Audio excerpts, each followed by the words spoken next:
ধরনের কোনো অনুষ্ঠান পালন না, শুধু আমাকে কেন্দ্রিক কোনো অনুষ্ঠান বা আমি না, শুধু অন্য কোনো ব্যক্তি কেন্দ্রিক কোনো অনুষ্ঠান যেন না করেন। আপনাদের উদ্দেশ্য থাকতে হবে বাংলাদেশ জাতীয়তাবাদী দলকে বাংলাদেশের রাষ্ট্র ক্ষমতায় আনার। আপনাদের উদ্দেশ্য থাকতে হবে বিএনপির ভারপ্রাপ্ত চেয়ারম্যান আগামী বাংলাদেশের প্রধানমন্ত্রী তারেক রহমানকে প্রধানমন্ত্রী করা। আপনাদের উদ্দেশ্য থাকতে হবে এই দেশের মানুষের ভোটের অধিকার প্রতিষ্ঠিত করার। এই ধরনের মন মানসিকতা নিয়েই আপনারা আপনাদের আগামী দিনের কার্যক্রম পরিচালনা করবেন। আমি আগামীকালকে লন্ডনের উদ্দেশ্যে রওনা দিব। আপনারা সবাই জানেন আমি কিন্তু খুবই ব্যস্ত, আজকে এখানে আসার মতো আমার মোটেও সময় ছিল না।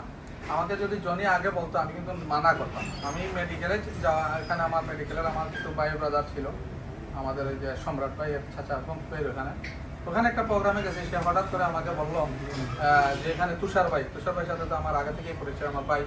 তো তুষার ভাই সহ সবাই, সাগর ভাই সহ সবাই যে একটা অনুষ্ঠানের আয়োজন করছে, তুমি একটু সময় দাও। তো আমি মনে করছি ওইখানে যেভাবে তারা একটু ফুল দিচ্ছে, হয়তো আমি ওইখান থেকে আসার পরে হতে মোটরসাইকেল দাঁড় করে আমি 5 মিনিটের জন্য দাঁড়িয়ে চলে যাব। কিন্তু সে এর মধ্যে দেখি ব্যানার ট্যানার রেডি করে মোটামুটি একটা মানে বিশাল ব্যাপার স্যাপার। এই জন্য আবারও তাকে আমার পক্ষ থেকে ধন্যবাদ এবং বিমানবন্দর স্বেচ্ছাসেবক দলের সকল নেতৃবৃন্দকে ধন্যবাদ এবং কৃতজ্ঞতা জানাচ্ছি। আমি সময় বেশি নিচ্ছি না, সবাইকে এইটুকুই বলবো, বিমানবন্দর স্বেচ্ছাসেবক দল আরও এগিয়ে যাক। আপনাদের মধ্যে নতুন নেতৃত্ব বের করে নিয়ে আসার জন্য আপনারা কাজ করেন।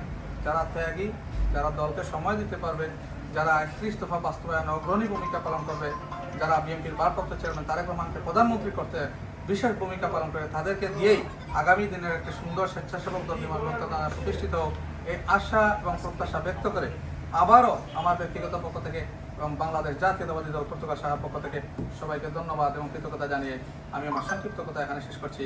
বাংলাদেশ জিন্দাবাদ, বাংলাদেশ জাতীয়তাবাদী দল বিএনপি জিন্দাবাদ, শহীদ জিয়া অমর হোক, আগামীর প্রধানমন্ত্রী বিএনপির ভারপ্রাপ্ত চেয়ারম্যান তারেক রহমান জিন্দাবাদ জিন্দাবাদ, স্বেচ্ছাসেবক দল বিমানবন্দর থানা জিন্দাবাদ জিন্দাবাদ।